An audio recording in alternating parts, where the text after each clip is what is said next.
Thanks for being here. I want to start by just explaining what energy healing is for those of you who are new to the concept. Energy healing is a process of using awareness or attention to affect changes in the physiology. Form follows function. Function comes first, then form. So function is like the life within the form, you could say. Function is like a need, right? Like there's a need. And so then say there's a need to have a vessel to put some food in. And so then the potter makes the vessel. But first the need comes. And then the potter thinks, oh, it should be so big and, so thick and it should be able to hold this or that. It should be designed to hold this thing that I want, something like that, or the woodworker or whatever. So form follows function. First there is the need, and then there is the structure that fulfills that need. And the same goes also in the levels of the physiology. So our physiologies are the form, but before the form comes the function, which is that intention of the divine to come forth in relationship in this world. Yesterday, we talked a lot about God, which is a really nice subject. It's a very sweet subject. But in energy healing, that the way consciousness is able to affect changes in the physiology is essentially through that connection back to the source of creation. So one of the things that happens when a person decides, well, maybe it would be good for me to know a little bit about it, is one starts to become a little bit familiar with moving the awareness in and moving the awareness back out again, moving the awareness in as awareness quiets down and settles down and becomes more abstract. It also expands and it becomes bigger. Fewer boundaries. There are more boundaries at the surface, right? At the physical level, there's all these boundaries. I'm so big, right? But down inside is very fewer boundaries. And awareness by its nature is far less bound and constrained by this creation than our physiologies, right? We talked about that yesterday too. So awareness moves in and it expands and it moves in ultimately to the source of creation. It moves back to the maker, essentially. And in that process, gains the resources to affect changes at a very delicate level of creation. And at that delicate level of creation, which is sort of inside the manifest expression, it's like more fundamental than the manifest expression. Those little changes give rise to positive changes in the manifest level of creation as well. And I have hundreds of hours, maybe 1,000 hours of videos on this topic and written material on this topic. So that's essentially energy healing. And the beauty of it is that it's really easy to move awareness around. It's really easy to come in. If there's some part that hurts or uncomfortable, to come in at it from a particular angle and to illuminate what's going on there from with the sort of the resources from the source of creation, the sort of all-knowing source of creation, infinite resources of wisdom and knowledge and autonomy over the laws of nature comes in with that area that's hurting and brings all those resources in. And of course, as the awareness goes in and the resources go in, other things come in too, like blood flow increases to the area and whatever is needed. And the awareness has this way of kind of enlivening or waking up whatever it puts its attention on. So in energy healing, the awareness is really easy to move around. So we move the awareness around because it's easy. And as we move the awareness around, that affects changes in the physiology. But we get really into the deep depths of it. And for those of you who are wondering, yesterday I talked about Hildegard and I put her picture up behind me. I don't know if I'll keep it up the whole time because I don't know, it causes like blanking out stuff to happen, but anyway, we'll see. All right. So on that note, the next thing we're going to do is take a few minutes of silence to experience the difference between awareness going out toward the material level of creation versus awareness going in toward the finer, more abstract levels of creation. because that's really, I would say, like ultimately a key component to the energy healing process is we learn to bring awareness into the more abstract, more expanded levels of the expression of consciousness, and so much going on there. And we'll go into the details of it today. All right. Thanks, everyone, for being with me. It's great to have you here. Let's go into our 3 minutes of silence. Don't worry about the time. I'll keep track of that. But when I ask you to open the eyes, do take a little bit of time to quietly turn that flow around from going in to coming out. Because if it's too sudden, that could, it disallows for the gentle transition. You want to make a gentle transition. And then in the gentle transition, you retain more useful information. Okay, so let's close our eyes.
All right.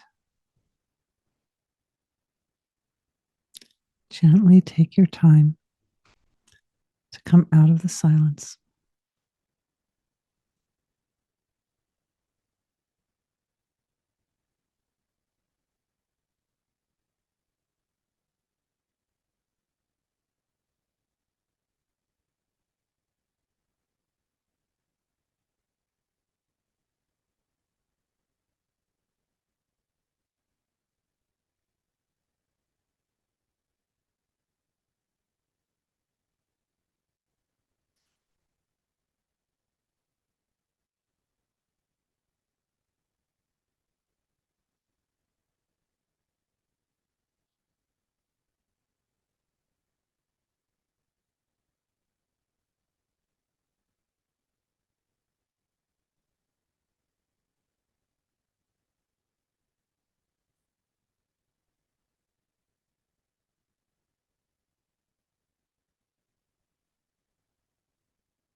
Thank you to the source of creation.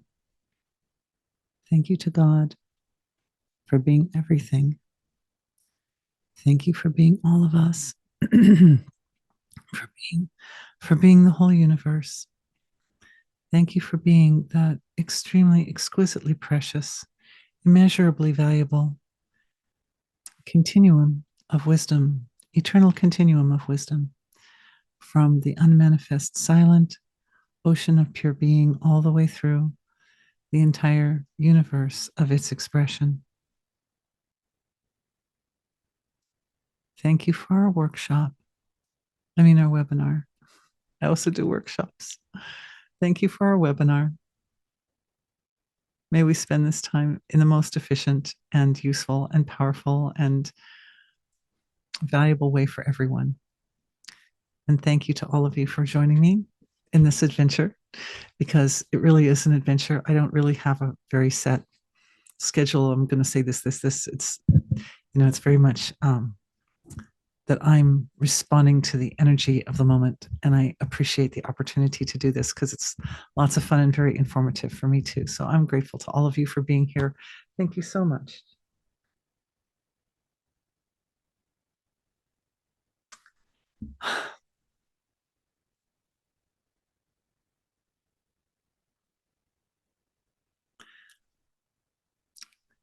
I promised that I'd do a review of yesterday and also go into all the questions that came in. Lots of questions came in, like 30 questions.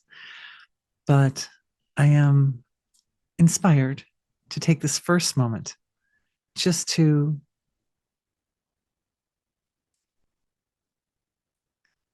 in deepest appreciation for all of you who are here, ask for a mantle of divine light to be wrapped around our entire webinar today, our entire webinar. Just that softness and direct anchor or connection to the divine is so stable. To stabilize that through the cord of light of everybody in the session today, that we are just intimately connected to and in alignment with the will of God, that everything we do is according to that it's like not my will be done, but thy will be done, something like that. And that extends to all the divine beings, all the levels, the really fine levels of our physiologies and the fine levels in the ocean and field of consciousness. That all of it is anchored in and wrapped in a mantle of light and God's love to stabilize the highest intentions in this webinar.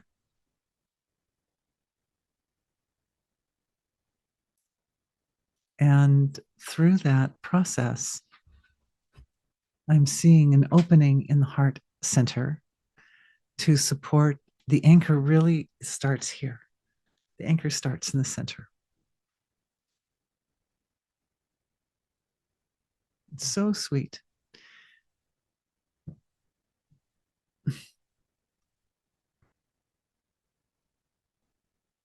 Different saints have said it from different perspectives. But Maharishi, who's an Indian saint, an East Indian saint, said that love in the heart of man is the shrine of God on earth.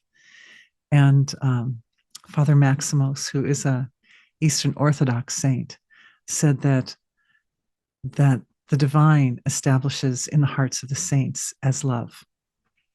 And that through the practice of the Jesus prayer, their hearts fill. Their hearts are filled with love, and that's the presence of God in them. That's the presence of Jesus in them. So whatever angle we take it from, it doesn't matter. It doesn't matter. What's important is the experience, the presence of that softness. And that's how we started yesterday's session, was with a healing to support a restructuring of the neural network in the chest and in the center of the chest and around the heart, to allow greater direct experience and perception and stabilized perception of the love of the divine. And I mentioned yesterday, and now we're going almost right into questions as I'm doing the review as well, but I mentioned yesterday that you can't know it.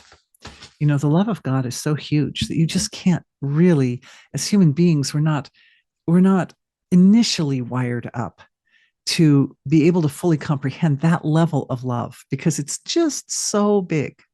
It's so big. But the desire or sort of the intention to move toward that experience has beneficial healing effects for the body and the mind and emotions from all levels, from every level, from every angle.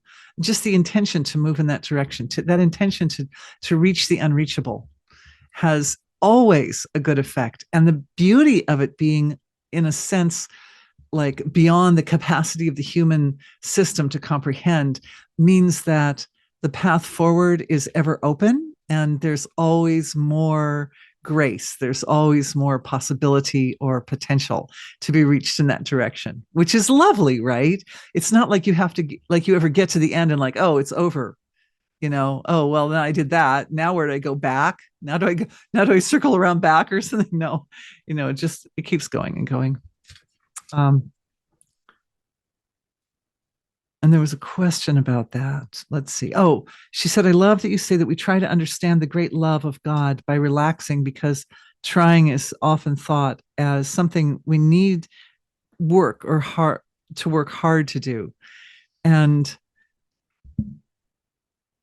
because it's an experience, the more effortless the experience is, the more it's able to flow, the more easily we can align ourselves with that experience and become stabilized in that experience. You're so sweet. Thank you for appreciating the way I said it. I don't always think so much, when I say I just am going. Okay, so one question came up here. How can the celestial realm help us move forward in our spiritual path and help clear our karma to attain our life purpose or self-realization? And I really like that question. And I especially like it because another lady sent in kind of a very similar question, only hers was, she kind of broke it up into pieces. So let's look at that. And as we're doing that, if I need to review a little bit from yesterday, I can just do that. I've got a bunch of charts to show you. Yesterday, it was popping charts up on the screen right and left, and we were looking at so many things. And we talked about Hildegard von Bingen, which is why I brought up this chart here. Anyway, so this other lady takes that question and so she breaks it down into pieces. So here we go. Once you have taken your awareness to the causal level on behalf of an energy healing client, or I suppose on behalf of oneself, and for this, I am going to bring up this chart.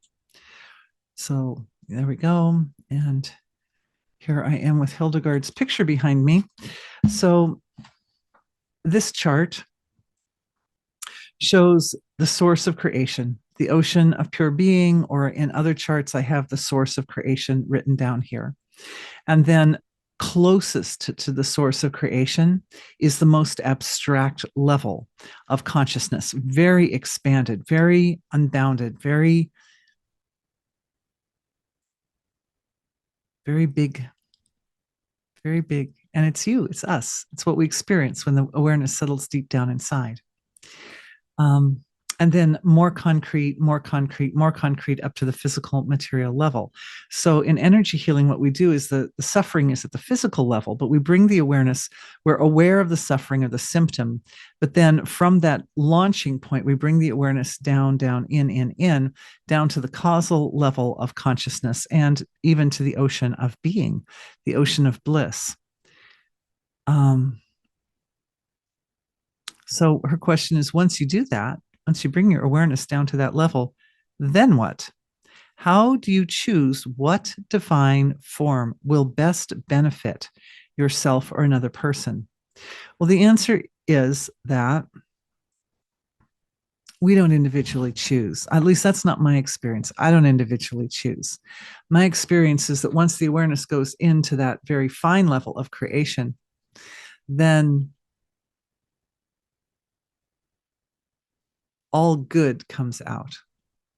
So the suffering is there, and the awareness brings it in, and on the inward path of the awareness, a lot is revealed about the suffering, right? Like that, well, underneath the physical suffering there's some mental suffering, and underneath the mental suffering there's emotional suffering, and underneath the emotional discordant feelings there can be, at the astral level, for example, there can be cords and connections to either past traumas or ancestral issues or other types of connections, environmental, internal or external environmental connections, and so forth. So as you come down, you get down to the causal level, and you can even find like seeds of karma and like little knots of dissonant structures down there. You could even refer to them in their animate forms as little demonic structures or something, if you want to think of it that way.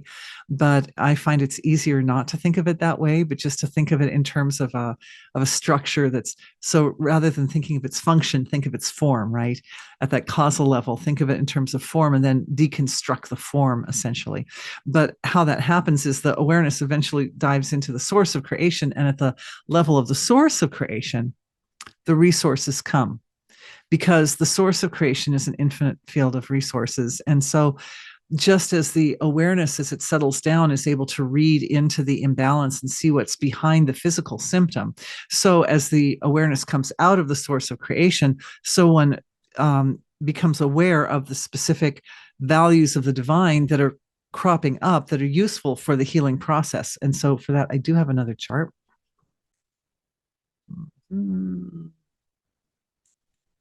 Does that one work? Yeah, that one works pretty nice. Oh, no, wait, not that one. Hang on.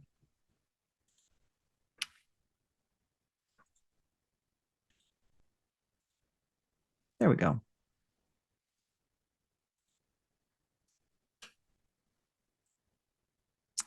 So we'll look here and see what we see. What do we see when we're coming out? What is it? How do we choose? So my previous chart showed all the layers. This chart only shows the bottom layer. This is just the causal body layer, right? So if I down this one, you see here's the causal body down here. Okay. And so now this next chart shows just the causal body. So this is what we bump into as we're coming out of that ocean of being. So here's the source of creation down here, the ocean of being. And the first thing that shows up, there's this cool program that lets me zoom in, but I don't have it in that program. So I just have to zoom in. So the first thing that shows up as we come out are these three fundamental principles of creation that interact to create the whole creation. So we see those first. And they're very, very simple. Essentially, kind of creation, maintenance, and destruction is one way of looking at them. So we see the interaction of these three values, creation and maintenance and destruction, kind of rolling. And that's why I have got these little wave shapes here, because they roll in and out of the source of creation. You've got the creation coming out, and you've got the maintenance, and then you've got it going back in again and out and in like that. These three are rolling in and out like that. And they start to weave together and build up something that's like a fabric, because the three aren't always in absolutely perfect balance with each other. So they can, if a soul or a person is more oriented towards, if their life is more oriented toward the divine and toward goodness and morality and virtue, but also their life is oriented towards enhancing and expanding and magnifying their relationship with God, then that will make those little rolls that are going on down at that deep level be always sort of more in favor of the up, more in favor of the purity that's coming out of the source of creation. Because what happens is the purity comes up, and then it reaches a level whereby the system cannot maintain, the form cannot maintain itself. And so then that causes the form to collapse and be reabsorbed back into the source of creation. And so there's a little bit of an element there at that point of sort of a sense of corruption, you could say. The form comes out beautiful and bright and pure and wonderful, and then it hits a point where it becomes overwhelmed and it cannot deal with the degree of intensity that arises from the source of creation. Remember, the source of creation is vast and eternal and absolute. So the form can only maintain so much in the wake of that intensity. And so there comes a point where it begins to collapse, and it collapses back in. Anyway, so the three gunas, here are the three gunas working, and they're going in and out and in and out. And with each stroke in and each stroke out, the form becomes more refined if the soul is oriented toward God. And I think that's a key point here. And this is also a key point about the difference between demons and angels, because the demonic forms are orienting toward their separation from the divine, whereas angels are orienting toward their unification with the divine. And the demons will find that over time that that's not so useful, because if the orientation is for separation with the divine, ultimately one is cutting oneself off from the source of all the resources, cutting oneself off from the resources required to be successful. Demons can be successful up to a certain point, but because they're separate from the divine, they don't have unlimited access to all resources. And so it becomes evident that, well, in order for them to do more and more what they're trying to do, they need to actually realign themselves with divine being in order to do that. And so what happens is eventually their physiologies become more refined, because there's that intention, I actually need to align myself with the divine. And so they become more refined, and eventually they become angelic forms. That's the way I see it. That's the way it looks. Like I've seen the visions of this ocean. I've seen this point in this gap, the ocean between absolute being and the very finest abstract level of creation. And that's what's happening. It's like a constant massaging and rippling of waves on the surface of the ocean. They come out and they go in, and every time eventually they do come in and out, they become more refined. Now, my son would disagree. He's studying Christianity, and in Christianity, the demons are fallen angels who never, ever want to go back to the divine. They have no intention or desire to do so. My experience is that eventually it becomes evident that you cannot be everything you want to be unless you have connection and association with God. That's just the way it is. I mean, because that is the reality. That really, really is the reality in the end. If you think you're going to be separate from God and you're going to accomplish very much, well, think again. But it's a long course of time that all that takes, billions of years. So for a single human being, maybe it doesn't seem like it ever happens. I don't know. Anyway, so coming out of the source of creation, we bump into the three gunas, and the three gunas start to layer up and they weave into each other, and they eventually, and they create, this is where frequency is formed. Frequency is formed in the relationship between the layers of the three gunas, because that was a question from yesterday. Someone said, where do, kindly elaborate, let's see, no.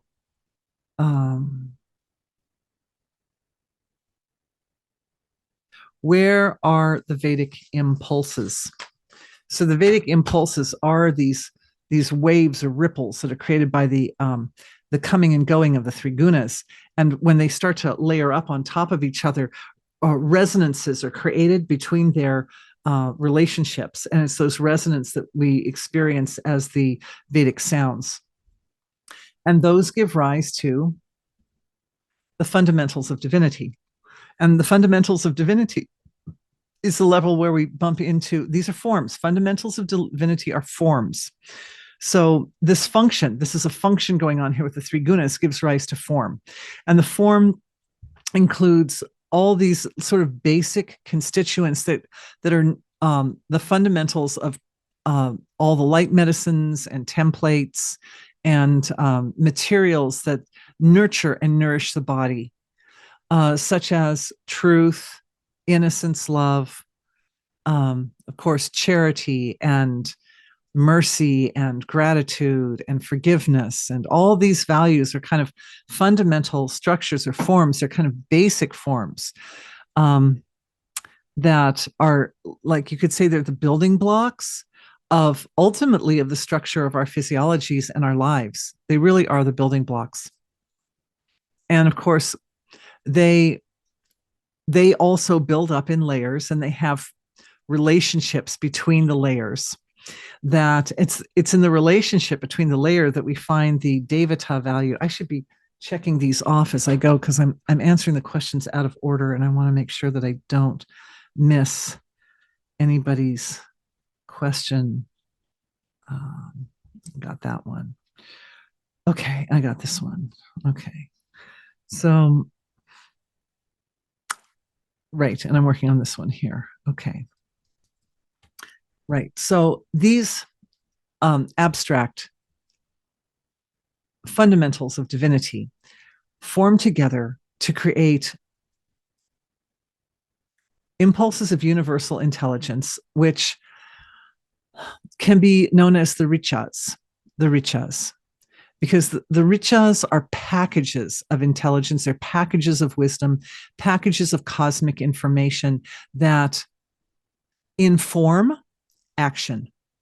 They inform action, and these are the tools of the divine beings. These are the tools of the angels, the tools of the devatas, the tools even of the gods. And we can also say, I could put another layer in above this right here that says laws of nature, because the richas are like scaffolding upon which the laws of nature reside, upon which they sit. So, and the laws of nature even include like laws of our material laws of nature, like the laws of gravity or thermodynamics or space and time, right?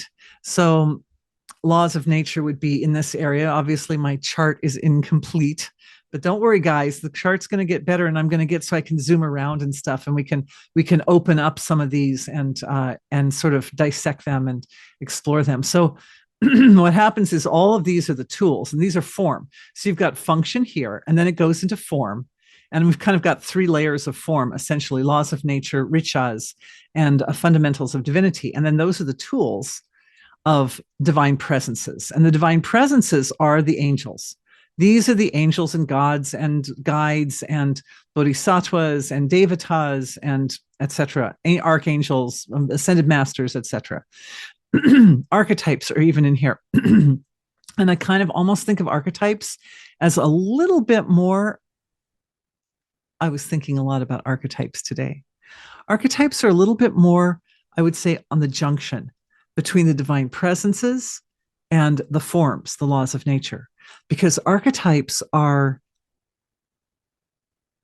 really essentially forms. Archetypes are essentially forms that we become the divine presence. Our souls, our beings become the presence that uses and adopts them in order to accomplish various goals.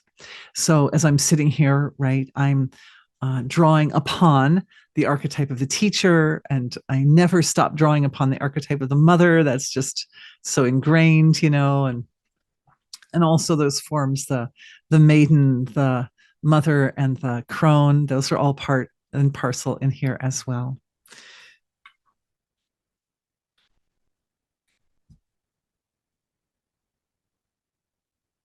The archetypes, they're like, you could say there are tools.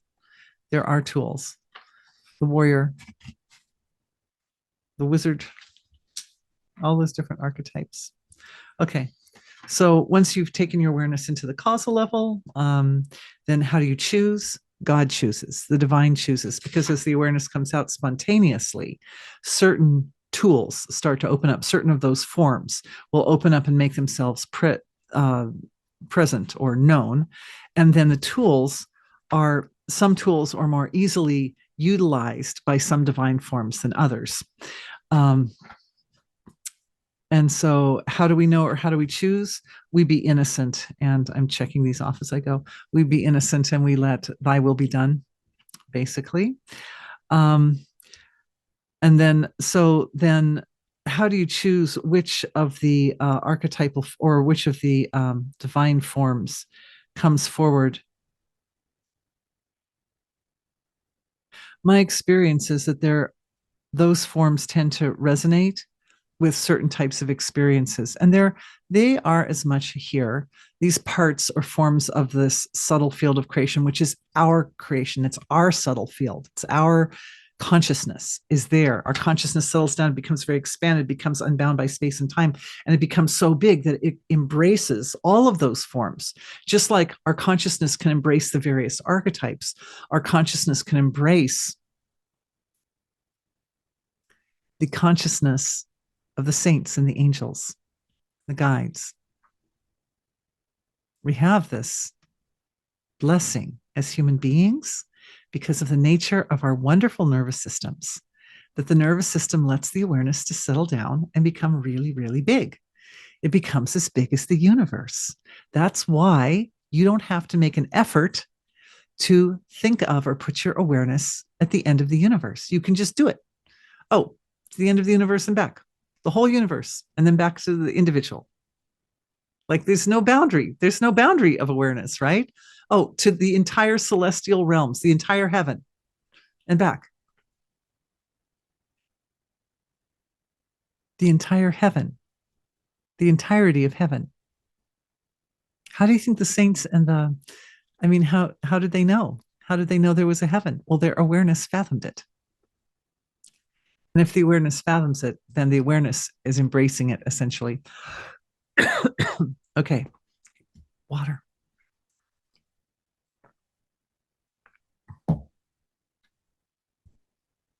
So at that level, there is nothing, all of that is not bigger than our consciousness. Our consciousness is that big. Okay. Next really good question. If you summon, say, for example, she says, Archangel Michael, how do you know it's really him and not some demonic imposter?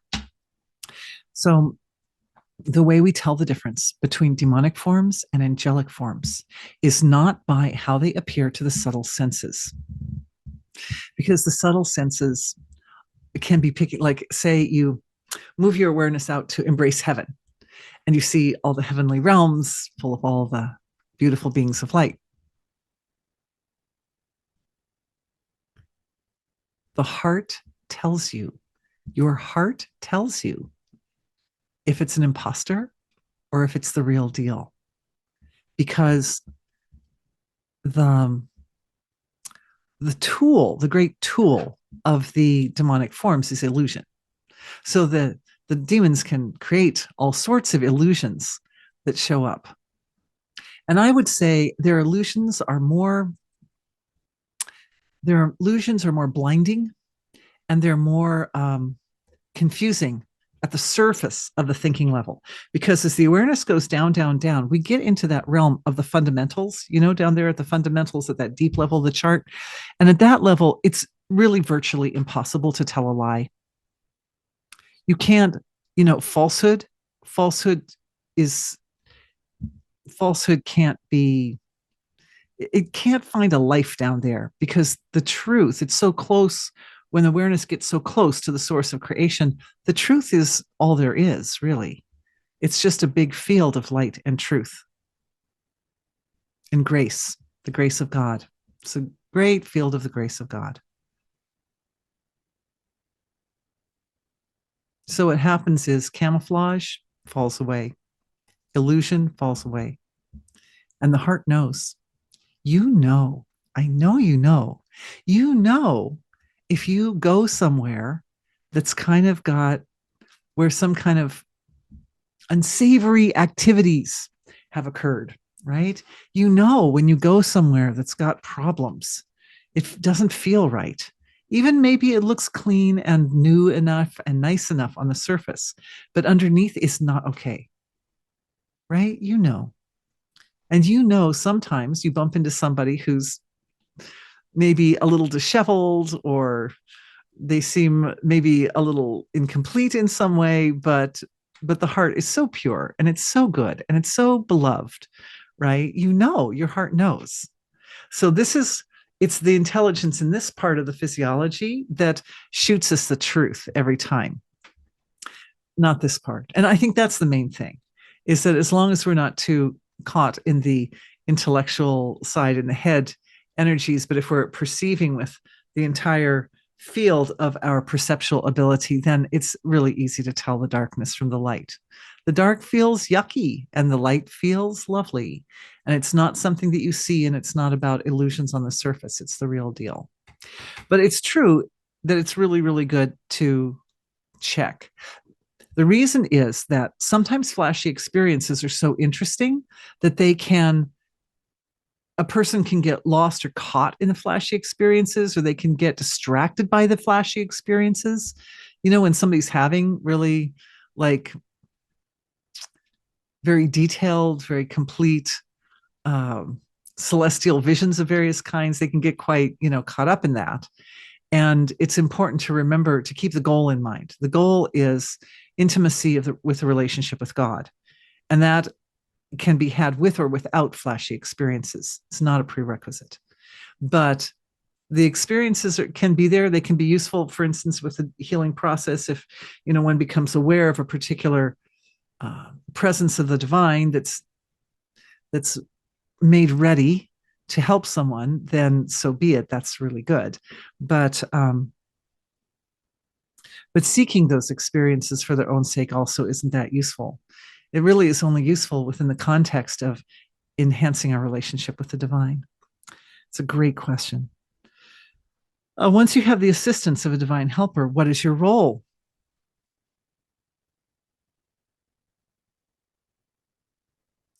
As human beings, because of the nature of our nervous system, that we can experience from the surface of creation down to the subtlest levels of creation, down to the source of creation, and experience directly the love of the divine in our relationship with God, then our job is to just be a liaison. It's just to anchor. We just to anchor the connection. And from that, it's a very innocent thing, really, because, if you're healing for yourself or you're healing for somebody else, ultimately, that whole process is guided from the level of divine intelligence. And so that's why energy healing is something that we can do and that we can learn, because it's not that complicated. Our part in it isn't that complicated. We do have to learn how to move our awareness around in certain ways, but look how good we are as human beings at moving our awareness around, you guys. Like, we're experts at that. That's what we do really the best. So it's not that hard. It's not that hard. It's a great question. How do you know when the healing has been accomplished? Okay. A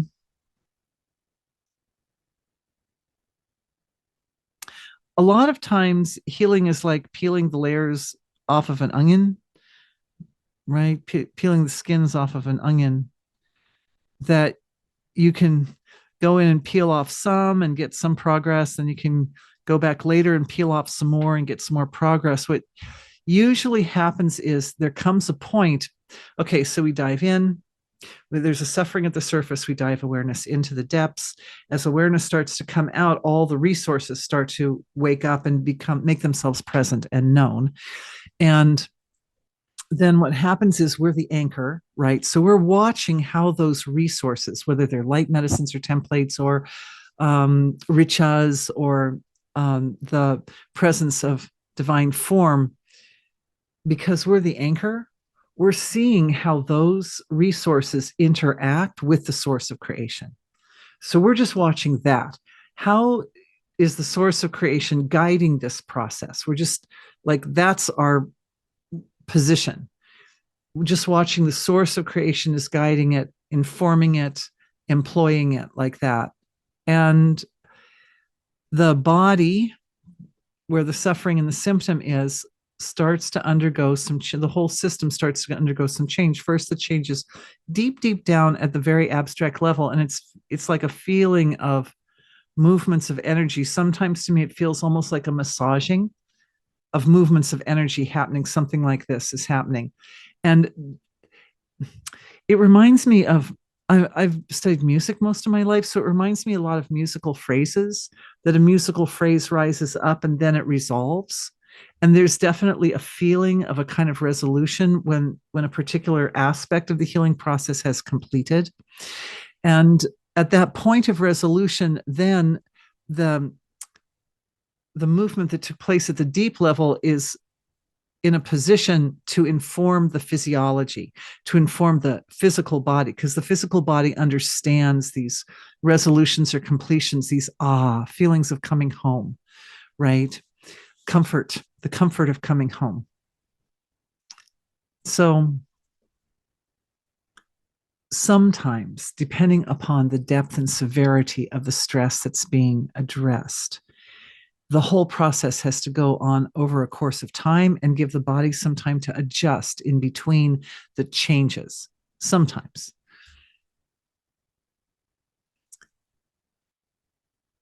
It essentially comes down to how much one can handle, how much the body can handle, how much of a change it can make. So it'll make some change, and then after that change has stabilized physiologically, then it goes back in, and you can do another one of these musical phrases, so to say, combinations of resonances of consciousness. And then once that's completed, then the body makes another change like that. And that could happen a lot of times during a healing session. If a healing session's an hour long, you could do, half a dozen or a dozen of those. Or you might just do one and the body's like, okay, I had enough. It just depends on the person. That's why or if it's yourself, it's good to kind of keep an eye on both your relationship with the divine, your anchor to the divine, and to the relative. Good question. Okay. Okay. So one person asks up here, if we're unable to start over, what about rebirth? Isn't rebirth starting over? It's kind of starting over, isn't it? The question ties into another question that somebody else had. I'm not sure if I can find it right off the bat, but oh yes, it's this one. Kindly, can you please elaborate what you mean by we choose, our souls choose to be born in this lifetime? So this question and that question kind of go together a little bit. So I think I will address that, which is when we die, we let go of, remember the chart, the pink chart? Remember the pink chart? We let go first we let go of the physical body, then we let go of the etheric body, we let go of the mental and emotional structures of self, we let go, we let go, we let go, we let go. You get down to that really fine, deep level, that causal body level.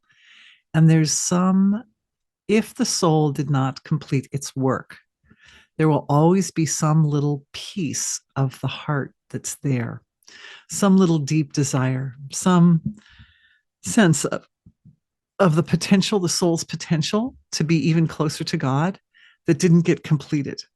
And that is what flops into the ocean of divine being and forms the seeds of the next incarnation. And that's according to Eastern philosophy. And when I say we choose, it's that little piece of potential, that sense of, oh, but I didn't get to love in this way. I didn't get to experience love in this form or that form. That little piece will be the piece that brings us or draws us back into the next incarnation. And someone else also asked something about the time that we're born in, but I'm not finding it. But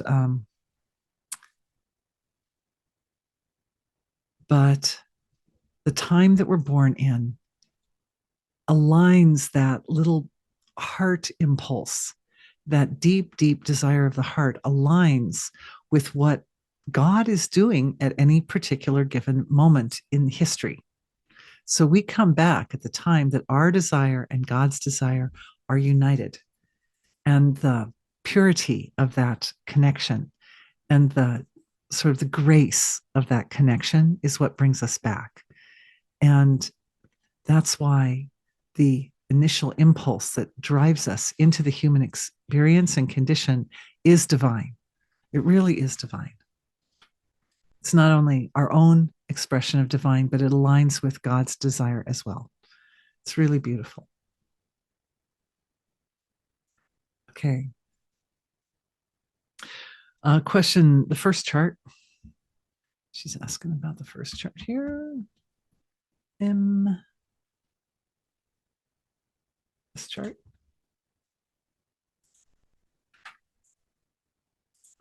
She says, in this chart, wouldn't it be the opposite? Wouldn't the body be down here kind of more earthy and then the causal be up more toward the top? Yeah, I thought about that. And that's actually how Hildegard's chart behind me is organized. Her chart's organized more like that. It's got the, wait, coming back to Hildegard here. She's got the earth down here, and she's kind of got, oh, my pencil doesn't show. These are kind of like demons. These are kind of like darker demonic forms, right? The under area. And then this is the human area here. These are all the humans. And then we're going up to saints up here, and then the angels like that up higher. So she's got that. But ultimately, both charts are attempting to illustrate the multidimensional in two dimensions. And so it ends up showing up in different ways. But the way I have it organized in the chart, my chart, is that I've got the causal, which is the most expanded and the biggest, the broadest, as the sort of kind of broad, flattened out piece near the source of creation or the ocean of being. But really, it's in every particle of creation. That was a point from yesterday, is that the divine is kind of like the core or soul of every particle of creation. So it's really quite multidimensional. It's just a learning. It's a learning tool there. So if I'm understanding you correctly, we humans eventually become angels. Actually, we humans have already been angels. Let's go back to the chart again for a second. It helps to see it this way. So all beings come from the being, one eternal source of being, or all life force, and it rises up like a fountain. Think of it like a fountain rising up from the bottom of my chart. And what happens is the beings come up into their manifest form first as subtle bodies and then as more concrete bodies. And so we're up here with we're very concrete. We're all this. And what happened billions of years ago is we came out first as beings of light, and we were in that field until we integrated the divine with our physiologies. And that required a lot of going in and out and in and out and in and out until each flop in and out brings the body out in a slightly more refined form. And that more refined body is able to hold onto or stabilize the divine expression or the intention of God better. So the body would come out and it would be stabilizing or holding the intention of the divine better until it reached a limit, until the body, the form, became insufficient to hold any more. And then it's recalled and it goes back into the source of creation. And then the next time one comes out with a more refined body, a more capable body. And then as long as, again, this is assuming that the intention is for union with the divine. If the intention is not for that, then you end up with, a long, slow course through very uncomfortable experiences. But the fact that we're human beings, you guys, is proof that we've already done this. And we've already gone from bodies that were less capable, less able, to bodies that were more fully able to embody divinity. And those are angelic bodies. That's where the angels reside, is down at that really deep level of creation. But then, once we did that, once we had an angelic body that was fully functional and fully aligned with the will of God and fully radiant with the pure love of the divine, then the next time we dived in, we came out with a little bit more concrete body. Then we came out with a body that was up here at the astral level, an astral body. And then we had to go through the whole process again. And when we went through the whole process again, we saw what had occurred at the causal level from a more expanded perspective, from a more complete view. And so what that did was it caused us to have to go back and do some tweaking on our causal bodies. So the causal body comes even more in tune. The causal body comes in tune from also the perspective of the astral. And we do that until that astral body is so refined and so complete and so perfect that there is no separation between God and that expression of God. It's just like, it's a wave on the ocean of God. It's a wave of pure God stuff, pure God presence. And when that happens, then when we dive in, we come out with a little bit more concrete body that comes up here into the emotional level. There's so many angels that exist at this emotional level, and beings. Anyway, so we come up to the emotional level and we go through the whole process again. And of course, with an emotional body that's more concrete, we look back at the astral and causal levels and realize, oh, wait a minute, more needs to be done here. So even with the emotional body, there is work being done at the astral and causal levels. More refinement, more care is being taken to make those bodies even more complete and more perfect. And we're still doing that at the physical level. We've reached the point where we have these physical bodies, but from the perspective of being human beings, we can look back and say and see, oh wow, some little further refinement can be done at the causal level of my consciousness, of my body.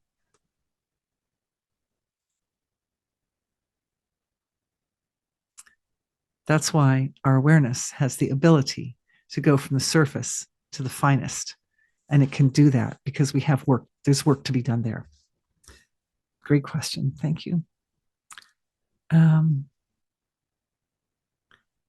oh, and that leads to this very next question, which is each one of us divine, and is divinity our true nature? Yes, divinity is our true nature. Our true essential nature is the divine love and grace of God. Our souls came right from there. Is each one of us divine? Maybe not yet, because there are choices at every point, right? We still are in this place where we have to intend to keep that relationship going. It's just like any other relationship that we have in our life or in our world. It's good to nurture it. It's good to nurture it and feed it and care for it. Um, are we divine? The divine is everything. But we are also human. And from our human perspective, from our human condition, we are working with boundaries and limitations. And God doesn't work with boundaries and limitations.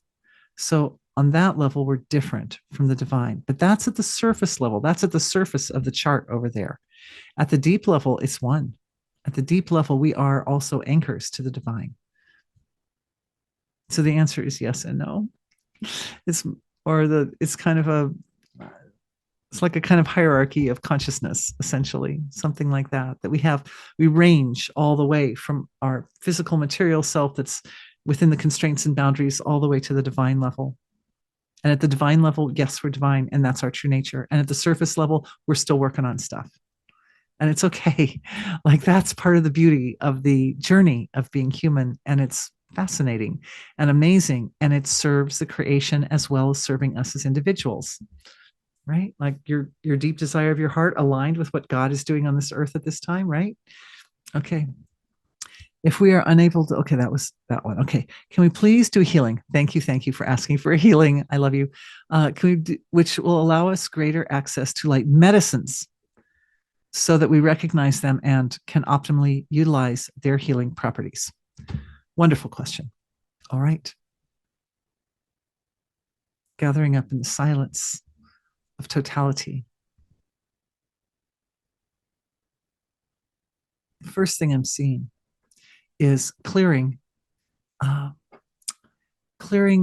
blockages of doubt and impressions of failure, memory patterns of failure um, and uncertainty, having been caught in illusion from meridians that are running here from the heart area up to the head, and also from the gut to the heart. So they're meridians that run down.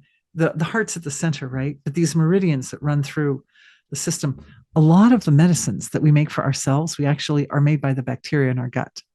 So, and those are physical form, but they follow the function of the light medicines, or they follow the function of the devatas that are in there, uh, alchemizing the light, alchemizing the fundamentals of creation.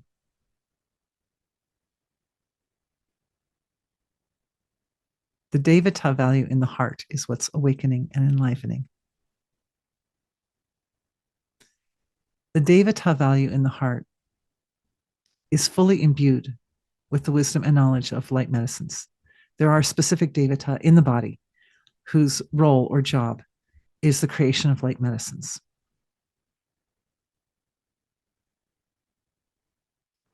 Our anchor, going back to God, all the medicines that enhance and support and promote a relationship with God, with the divine, right there, right there. So the light medicines are all there. We know them. They're in us, but they're being organized according to a kind of hierarchy, or I think this picture is influencing, according to a kind of spectrum of how to apply them for maximum integration of the relationship with the divine at each point in the physiology, at each organ in the physiology, with each system, at the various cells in the body. So how to apply them appropriately, in other words, and how to apply them appropriately. That information is a richa. It is a package of wisdom that's being received by the physiology. It comes into the court of light, comes in from the divine. How to apply them. Because all the light medicines are there. You know them. There are templates. There are cords in the astral body that connect our bodies to those archives, those cosmic archives, where the information for all the formulas for all the light medicines reside. Those cords are waking up.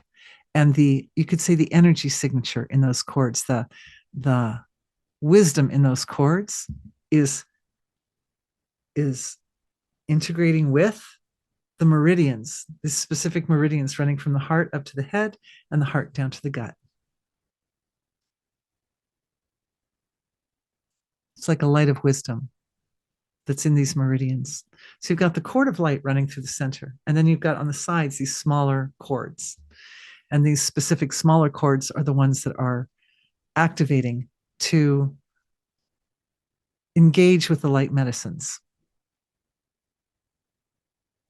And they are connected out our body through the heart center to cosmic archives where the formulas for all the light medicines reside, their formulas and their application.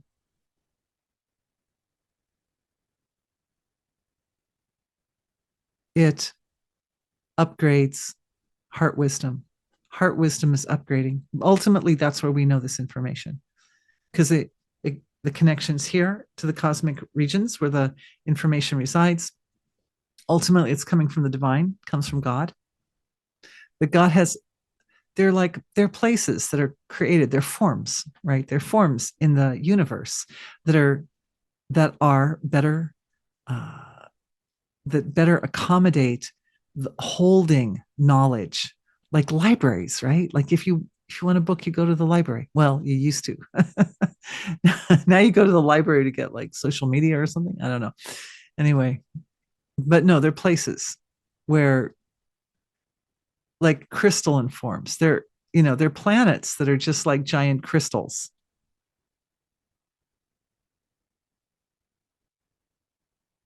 Archive planets. Archive planets. Amazing. I had no idea. You guys, I had no idea. Only because I'm with you, I love you.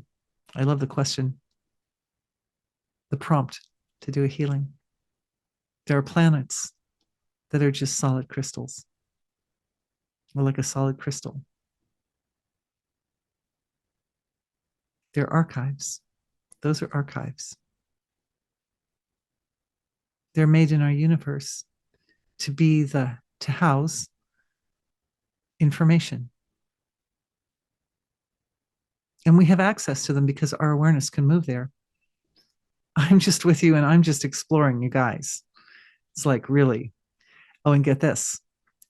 Each such planet has its own devata, has its own overseeing. No, not just one, but like a committee of angelic forms that oversee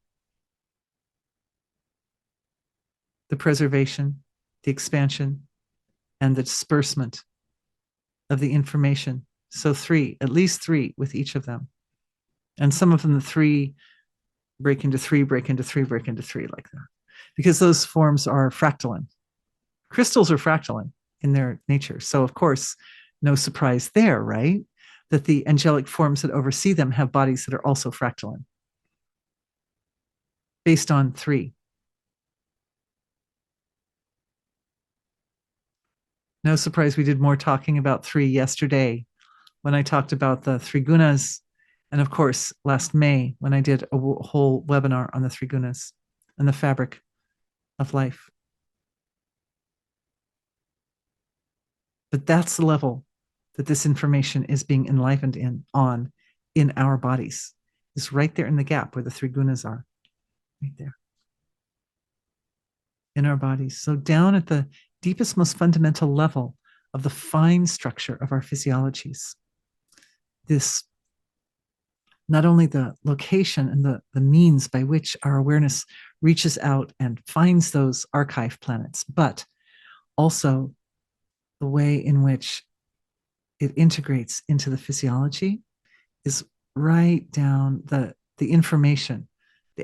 The information is stored in our body at the level of the 3 gunas, right in the gap.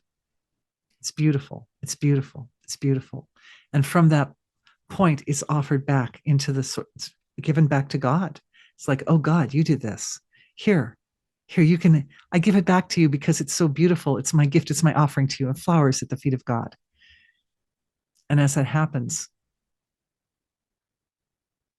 it multiplies to infinity.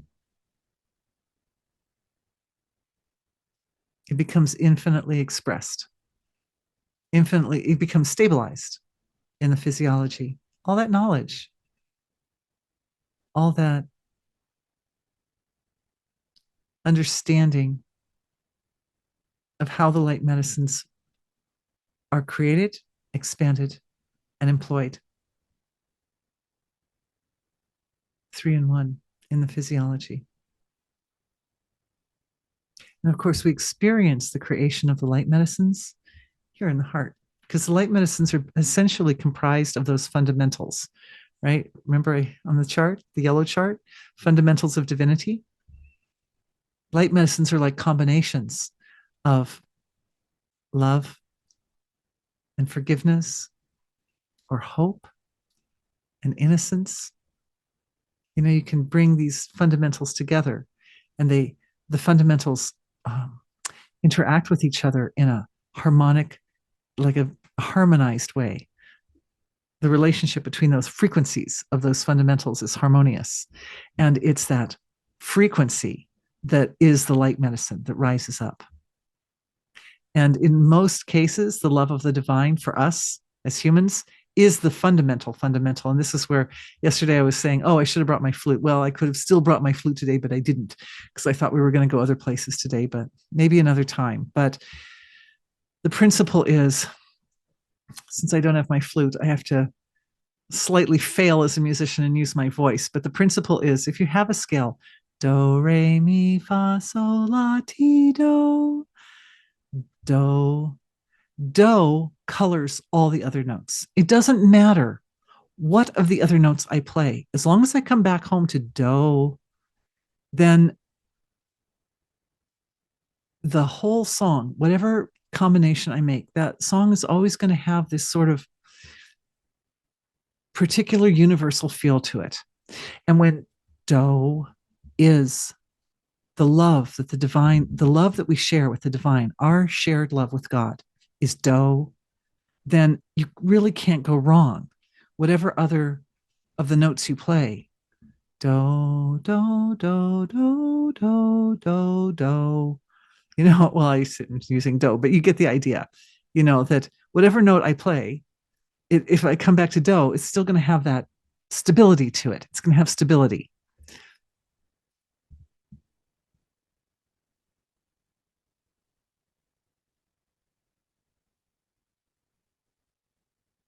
It's very beautiful. You're getting it. You're getting it. The body shifts. It takes a little bit of time.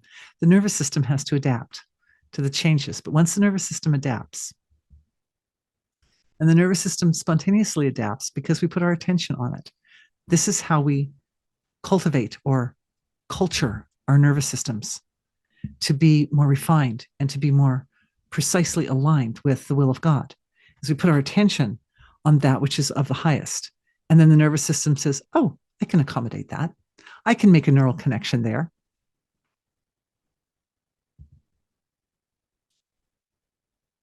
May the light medicines always be available and always a blessing. And whatever combination you put together of those fundamentals, may they always serve you, serve the highest, serve you in the highest.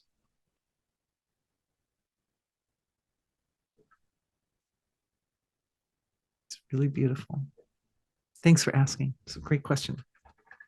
Okay. Okay, how are angels and demons different in their manifestations? I think I kind of already answered that. Let's go up here to another question. Is a witch an archetype? Yes. It's so interesting you asked that, because this morning before this meeting, I came down and I was talking to my son about archetypes a little bit. And he was, the witch the concept or idea of the witch archetype came up. I've always been drawn to that in a positive way.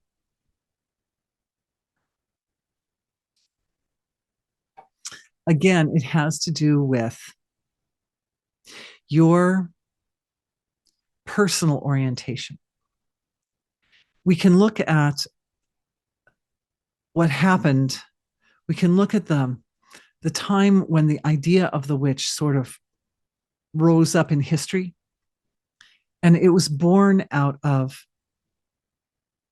a deep need on the part of people to gain a little bit more autonomy over their reality, because life was so hard. It was really so hard. And people felt so helpless.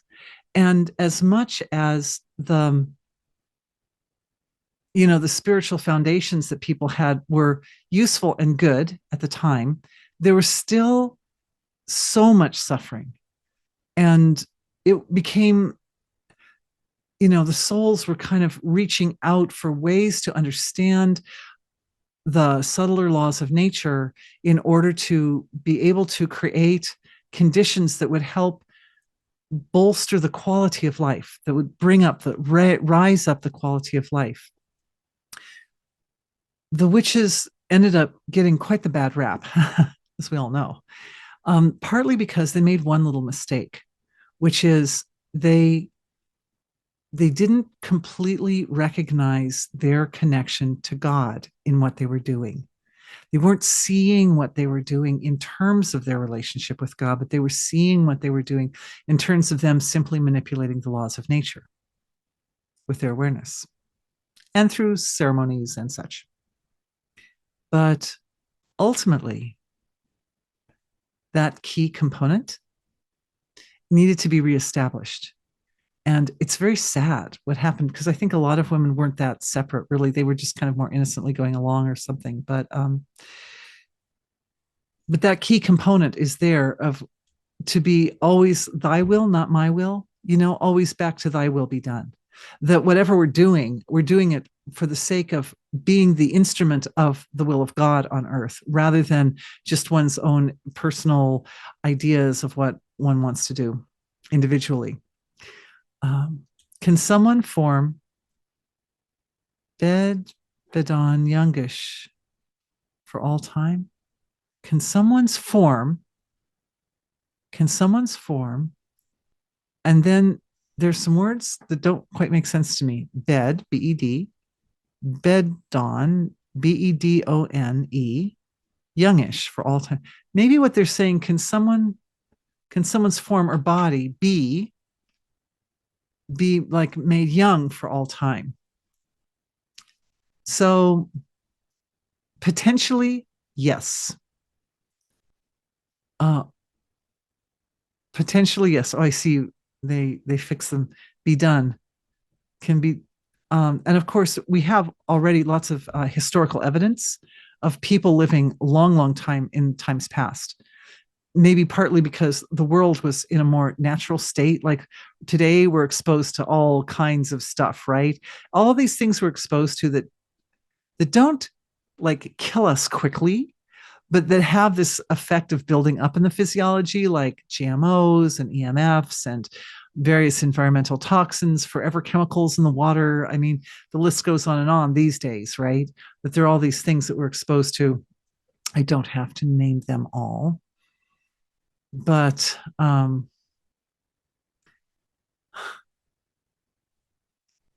if each one skims off a few years, or if each one causes the body to age just a little bit more than before, right? Um, that's an influence that we're facing today that people weren't facing, say, 5,000 or 10,000 years ago. There are records of people living much longer, and there are records of people living in parts of the world where they're not exposed to that stuff as much, and also where they're living in a way that where their consciousness is very aligned with natural law, living a long time, living a very long time.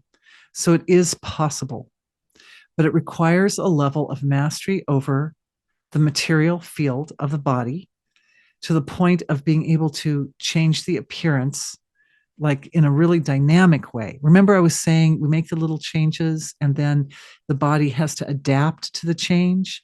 And then we go back and we make another little change and then the body adapts to the change like that. So the question is, what is the goal? If the goal is thy will be done, if the goal is closer relationship with God, then whatever the changes are, so be it. And it's a blessing. One of the things that I've seen is sometimes people, as they age and get older, they become more beautiful. You've probably seen that. There are people like that. They become more beautiful as they age. So part of the story is becoming closer to the divine can mean more beautiful, even if it doesn't mean like more firm, more firm skin or something, or less gray hair or something. But this is where we are now. This is where we are now at this point in creation. We lost that knowledge, you guys. That knowledge was here on earth at one time. And it was really, really common for people to live a really long time. But on some level or another, it wasn't written down. It wasn't kept through oral tradition or whatever. And so now we're trying to rediscover it. And we're trying not to make the same mistake that the witches made, right? Of becoming a little bit egotistical or self-centered about their desires, but to be more aligned with making this stabilizing this expansion of consciousness that allows us to understand how the laws of nature work and how we work with them, and how the part of ourselves that's archetypal or angelic works with those laws of nature, so that the work is effective, but at the same time, we don't make mistakes in the process, and we don't ultimately, every move that we make in this process brings us closer in our relationship with God rather than further, because the further is definitely not the direction that we want to take for obvious reasons. I'm getting the impression that I missed something huge yesterday. Well, I covered a lot of territory yesterday. I only signed up today. I was hoping to learn about how to find my guides and angels. How adorable. Yes, of course.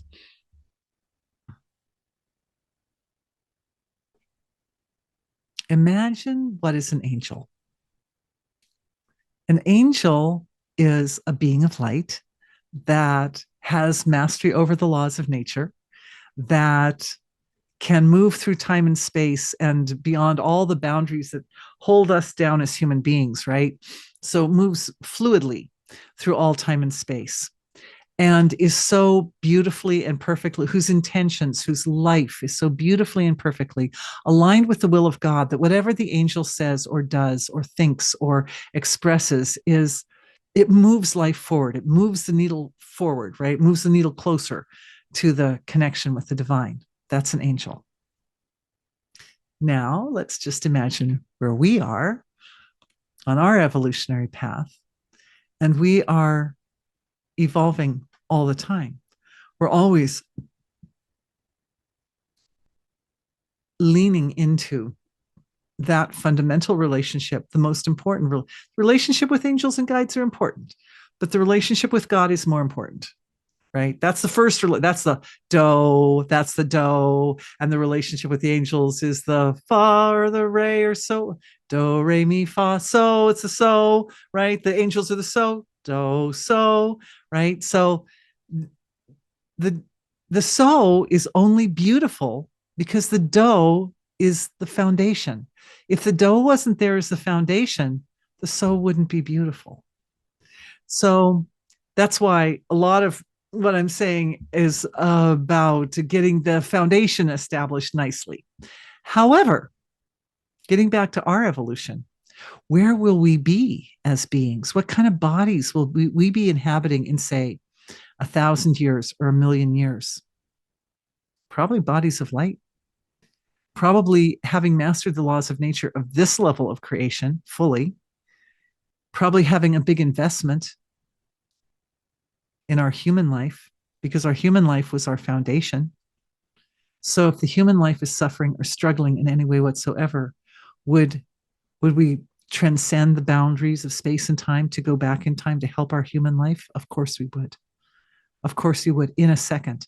And when the soul in this lifetime is in a situation that's challenging or difficult or suffering or traumatic in some way, and they call out to their angels and guides, and the angels and guides come, do not the angels and guides feel so familiar, like an old friend or family, like someone who so knows you so intimately? They know every thought, every feeling you have.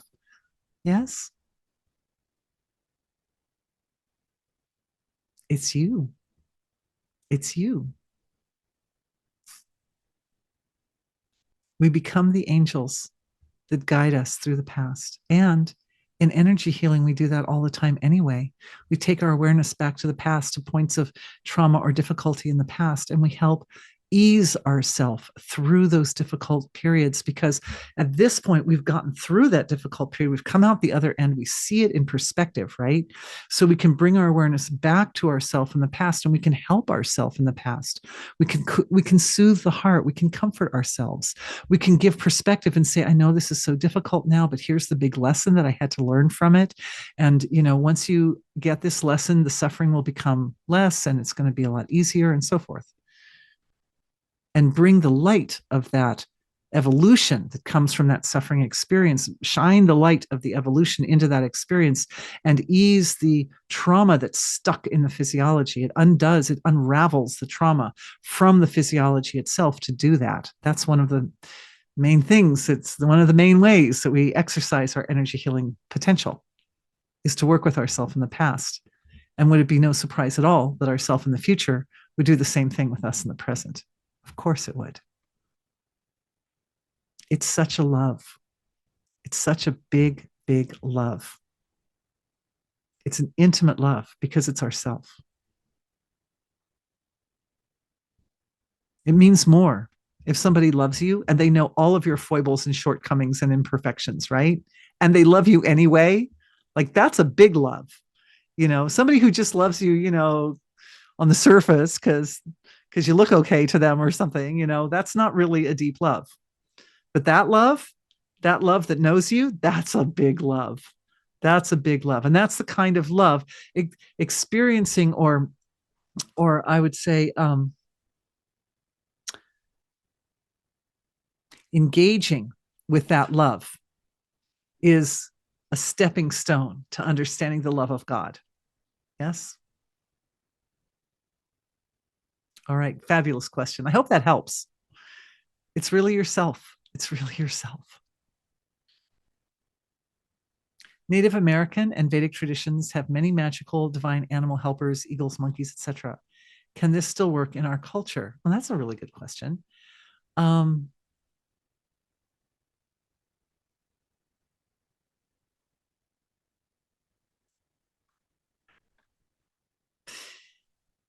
In those cultures, there's it's interesting you ask, because I was just thinking of dogs just a minute ago too, when I was thinking of how sometimes angels are there. That's, speaking of love, because like dogs are so loving. They love their families and they love their masters so much. They're just like the embodiment of emotional beings. Oh, when I was looking at our chart and saying, well, some beings just come to the causal level, some come up to the astral level, some come up to the emotional level. And that right then I thought of dogs, right? Because dogs are just such heart, they're such heart animals. Um,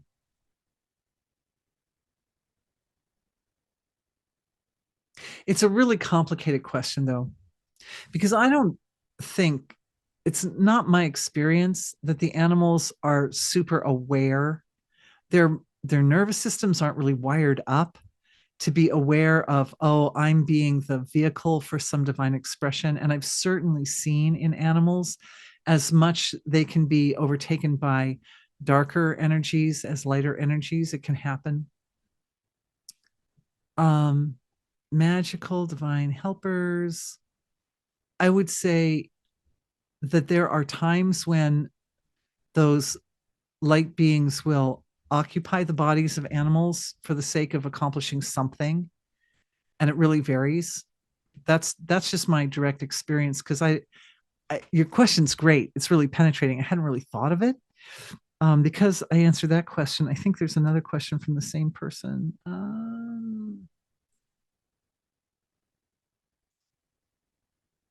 That's weird. I remembered a question about, anyway, I think I better keep moving. Let's see, 2:27. I'm over time. I am literally over time. I did not answer all the questions. Dang it. Do is like AK in Agni Mela. Okay. I still don't, that I can't understand that question. Can a young person be complete with God and believe? Absolutely. Yes, absolutely.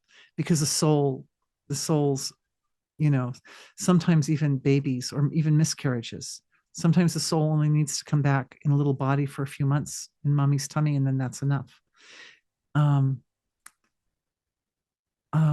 how can we connect with those on the other side? Through the heart, because their physiologies are no longer made of flesh, but their bodies are still resonating, but at just a very much higher frequency. So do, it started out as do, but then it becomes no, and then it becomes, and then it goes up many, many more degrees when the physiology is dropped. So it's still the same pitch. The fundamental is still the same. It's at a higher frequency. That's all.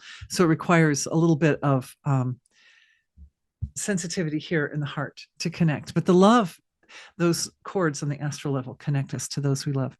3 years ago, a light being looked and was me, came to comfort me, and I was extremely depressed and fearful and felt like it was me from the future past. Yeah, that can absolutely happen. And I've been on both sides of that dynamic before, so I absolutely know that absolutely happens.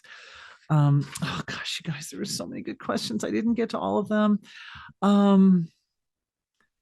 How can we protect ourselves and our loved ones to make sure that the dough is the relationship with God, and then everything else that comes from that will always be in divine, blessed by the grace of God and blessed by the love, and always moving towards a greater, deeper relationship with the divine. And that's how the protection is stabilized in. How should we deal with demonic entities apart from sending them love, laughing at them, ignoring them, and sending them to the source? Particularly it's not so much necessarily ignoring, but indifference. Indifference towards negativity sucks the life out of it. So indifference is a good way. And the other thing is that if there's any potential in that darkness to dive back in, right, to go return to the source of creation and come out with a nice, more refined form, then we can act as a liaison, so to say. We can sort of help facilitate it. Globally, we can see so many demonic energies coming out now. Boy, isn't that the truth? And what could we do to make them weaker or disappear so peace on earth could be established? Like, that could almost be a whole webinar, that one. I mean, we could do healings for that, but we're out of time. So I would say, but working with it from an individual level, because each one of us is making up the global collective. So the more people are on board, right, and getting themselves aligned up properly, the more the overall energies will be. And I mentioned something. Let's see, the video, did it go up this morning, Tom? My predictions for 2024? Yes. So I refer to this a little bit in a video that went up on YouTube this morning, predictions for 2024. You can check that out. On a personal level, How are we affected by other people's demonic energies when we are in touch with those people or having family ties with them? Or could we be affected by their negative thoughts or them wishing unwell on us? So this is where individual integrity and strength makes a difference. So the more stable and flexible and integrated one's own nervous system is, the more powerful one is in themselves, and then the more resilient one is to those types of energies. Essentially, if you know that your awareness can spread out and it can literally be bigger. Oh, can you make a note to send "You Are Bigger Than Entities" as a link in the when we send the links for these webinars? Because I do have some resources on negative energies and entities and stuff like that. So the point is that when our awareness spreads out and becomes very expanded, it reaches down to those very fine levels. We are bigger than them. And so they can't touch us, actually. And the connection with the divine within us doesn't even need to be spoken because it's implied. It's so stable that it's like the shadows run away when they come in the presence of the light. But it does require being, bigger and stronger and more stable than them, essentially. Could newborn babies be affected by bad wish or of unhappy demonic person? Not if their protectors are strong enough. Ultimately, it's going to come back to mother. Pretty much every time it's going to be on the shoulders of mother, that her consciousness and her awareness is so big. The other thing is that when babies are in the womb, especially toward the end of the gestation period, their consciousness is extremely big. We think of them as little and weak and helpless, but the fact is that babies' consciousness is so close to God because they're right from the gates of heaven, And so, so the babies they have a lot of light in them. They have a lot of natural protection around them, but then they also have mother's protection and family protection. And so a lot of that has to do with the level of protection around them. It's a great question. Okay. Well, I'm glad I got through that page. Golden light. Golden light would be probably the finest and highest of the light medicines, the light frequencies. Very, very high vibrating. She's asking about the hierarchies of all the angels and such. But that information is available online. Other mystics have listed that. I'm just going really fast, you guys. Okay, she says she has a strong connection with her higher self. Does she need any more than that? No, actually, higher self is essentially that part of us. It's a liaison to the divine. So as long as that part, it's like the peace of God that's always there, always with us. And so as long as that's really, really strong and really good, then you're good. The only thing is that even the higher self can evolve. So it's good to not let go of the intention or desire to go to or to be even more completely in love with God and even more completely connected. And Holy Spirit, who is the Holy Spirit? So the Holy Spirit is, remember the three gunas? Sattva, Rajas, and Tamas. Holy Spirit represents the Rajas part. It's the Devata part. It's more of the function part and less the form part. Like Christ is the form, right? But the Holy Spirit is like the function. And of course, God is the eternal absolute source, like bigger than the biggest and beyond. Metatron, is Metatron really over all the archangels, and what are their objectives at this time? Honestly, I don't really know, because I'm not so in the circles that talk about the archangels as such. I know that the archangels and many of the divine presences on earth at this time are working very hard. There's a lot of the dynamic give and take that's taking place at the subtle levels of creation is becoming, those little waves at the bottom of my chart, they're becoming like more intense. Those waves are becoming more intense. And there's definitely more of a sort of dynamic interplay between the constructive and deconstructive, or the being separate from God and being united with God elements. It's becoming more and more like that. I know that for sure. And of course, our role is to support the highest if possible. And that the outcome of that is based upon to some degree, how we conduct ourselves. So a lot, I think that part of that that's important is the part about how we conduct ourselves within the context of that setup, or that structure. So that's what we basically talked about in this webinar. Who should I call on when I'm afraid and need help, or when I die or misplace something important? Always God. Always be calling God first. And then remember, as the lady who'd asked it, like, how does energy healing work? You go in, and then how do you know who to call on, right? So I think we kind of covered that question. Is it safe to bring in other focuses or spirits into our field or body? It's definitely not safe to channel. Now, some people have different definitions of channeling than I do. So this thing that I'm saying has to be taken in context, okay? But as far as stepping out of my body, my soul steps away from my body and lets another spirit come in and occupy my body, that's not really supportive of good mind-body coordination. And remember, what we're doing is we're going through a process whereby our relationship with God gives rise to very, very subtle and important changes in our nervous system. So we're cultivating or crafting our nervous system to accommodate the highest. And so even if another soul is like very enlightened, or they're very high or something, they're going to have their own way of connecting to the divine. And it's not necessarily going to be aligned with where we are in our evolution right now. And so the reason it's better not to let other beings take over is because the work that we're doing is so delicate. It's like surgery, right? It's a very, very delicate process, and it's ongoing all the time. If you're away even for a few minutes and something else comes in, that's time lost. And so the work that you're doing right now is very, very important and very vital. And it's better not to let other beings come in and have their way around in you when you have a lot of really good, important work to do. And it's, it's delicate work, and we don't want to let the evolution of some other form sort of take over and control our form, our bodies, even temporarily. I wouldn't. This is my personal and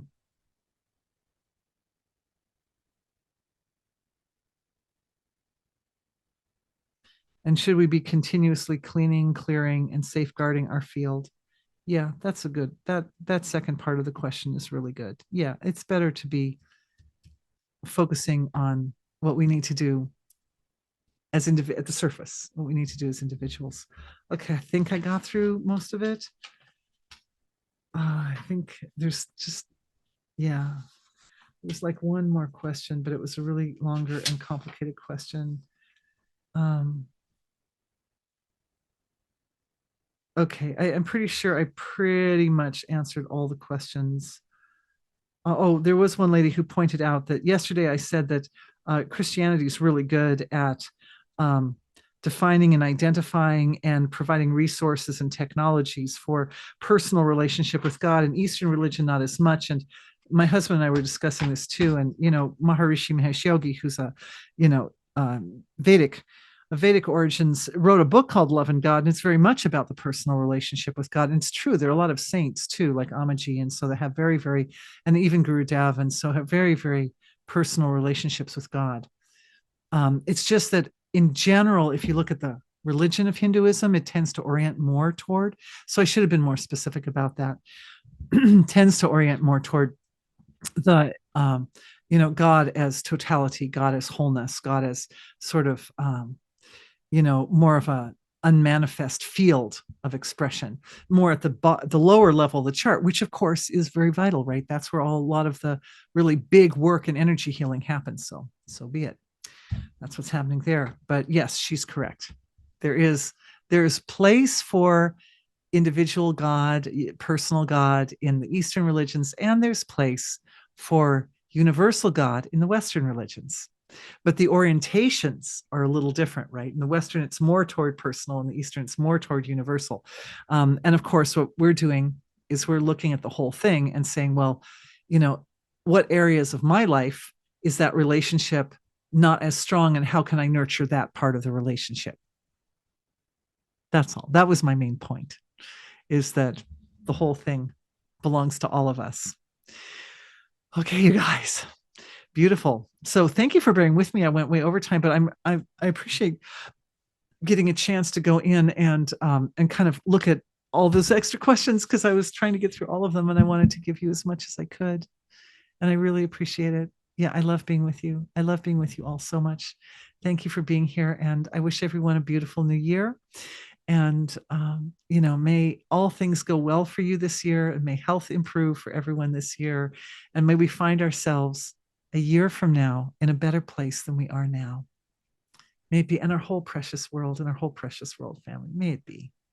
Thank you, everyone. Thanks for being with me. Bye.